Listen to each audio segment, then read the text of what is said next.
हरे कृष्णा। राधे राधे। आप सभी का स्वागत है मेरे YouTube चैनल किस्से किरदारों के में। आज की प्रेरणादायक कहानी में कहते हैं कि ईमानदारी की नींव मजबूत होती है और बेईमानी की उम्र बहुत छोटी। आज हम सुनेंगे दो भाइयों रामलाल और श्यामलाल की ऐसी कहानी जो हमें सिखाती है कि हमारे कर्म ही हमारी तकदीर बनाते हैं। तो आइए शुरू करते हैं आज की ज्ञानवर्धक और हृदय को छू लेने वाली कथा। बात बहुत पुरानी है। गुजरात के सूरत शहर में मनसुख लाल नाम के एक व्यापारी थे। इनका कीमती रत्नों का कारोबार था। इनका कारोबार दुनिया के कई देशों में फैला हुआ था। पूरे सूरत शहर में इनका मान और सम्मान था। मनसुख लाल के दो बेटे थे जिनका नाम रामलाल और श्यामलाल था। रामलाल को दौलत और रुतबे का बहुत घमंड था, जबकि श्यामलाल एक शरीफ और सुलझा हुआ इंसान था। घमंड के साथ साथ रामलाल में ईर्ष्या और बेईमानी जैसे अवगुण भी थे। समय के साथ साथ मनसुख लाल की उम्र बढ़ती जा रही थी। ऐसे में उनके दोनों बेटों ने कारोबार में पिता का अधिक से अधिक हाथ बटाना शुरू कर दिया था। कुछ समय के पश्चात मनसुख लाल चल बसे और कारोबार का पूरा भार रामलाल और श्यामलाल के कंधों पर आ गया। बड़ा भाई होने के नाते रामलाल ने व्यापारिक फैसलों में अपनी मर्जी चलाना शुरू कर दी। रामलाल बेईमानी और मक्कारी भरे फैसले लेने लगा। असली रत्न के नाम पर वह नकली रत्नों का व्यापार करने लगा, जिससे उसका मुनाफा बढ़ने लगा। इस मुनाफे से उसका बाकी बचा चरित्र भी काला हो गया। दौलत के घमंड में वह परिवार में उन्मादी जैसा व्यवहार करने लगा।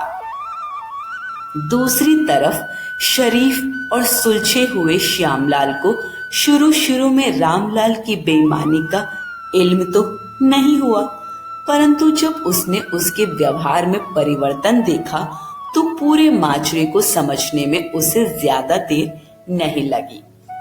रामलाल की करतूतों से श्यामलाल को बड़ा दुख हुआ।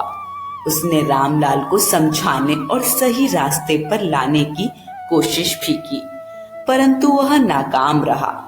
उल्टे रामलाल श्यामलाल से खफा हो गया और व्यापार में बंटवारे का बहाना ढूंढने लगा। बंटवारे में भी उसने बेईमानी की साजिश रची। घर में कलह का माहौल पैदा किया।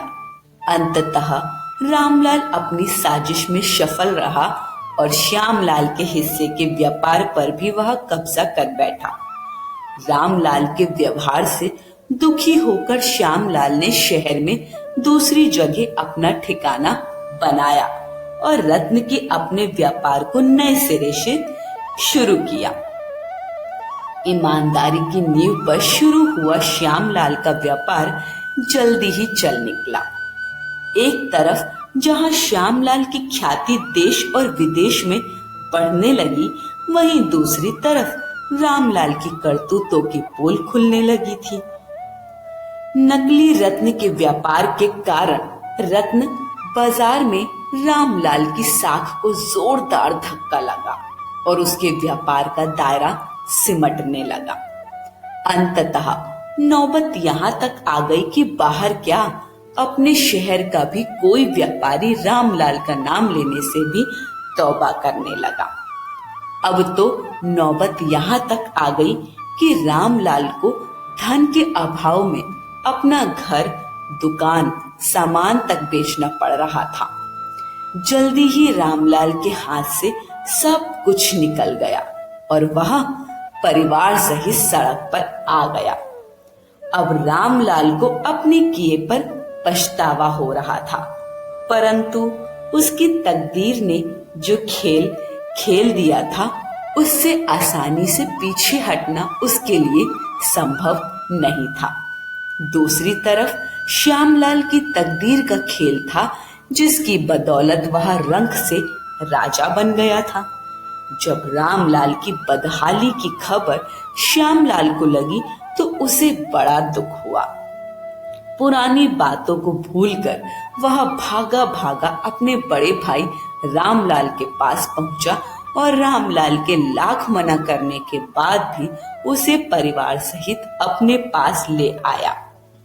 यह भी तकदीर का ही खेल था कि जिस भाई के साथ रामलाल ने बदसलूकी कर उसे सड़क पर पहुंचा दिया था, वही भाई आज उसे सड़क से उठाकर अपने घर में ले आया था। तकदीर कब किसके साथ क्या खेल खेल दे, इसका अंदाजा कोई नहीं लगा सकता। हाँ, इतना जरूर है कि आपके कर्म ही आपकी तकदीर लिखते हैं। शिक्षा। जिस तरह रामलाल और श्यामलाल के कर्मों के आधार पर तकदीर ने उनके साथ खेल खेला था, इसी तरह अच्छे कर्म करते रहने चाहिए। क्या पता कल तकदीर आपके साथ क्या खेल खेल जाए। इसलिए कहते हैं तकदीर का खेल निराला है। दोस्तों, इस कहानी में हमें एक गहरी सीख दी है कि बेईमानी और घमंड का अंत हमेशा बुरा होता है, लेकिन ईमानदारी, संस्कार और अच्छे कर्म हमेशा फल देते हैं। तकदीर का खेल भले ही निराला हो, पर आपके कर्म ही आपकी असली पूंजी हैं। उम्मीद है यह कहानी आपको प्रेरित करेगी कि जीवन में सदा सही रास्ता चुनें। मिलते हैं अगली कहानी में। तब तक के लिए धन्यवाद। सभी को हरे कृष्ण, राधे राधे।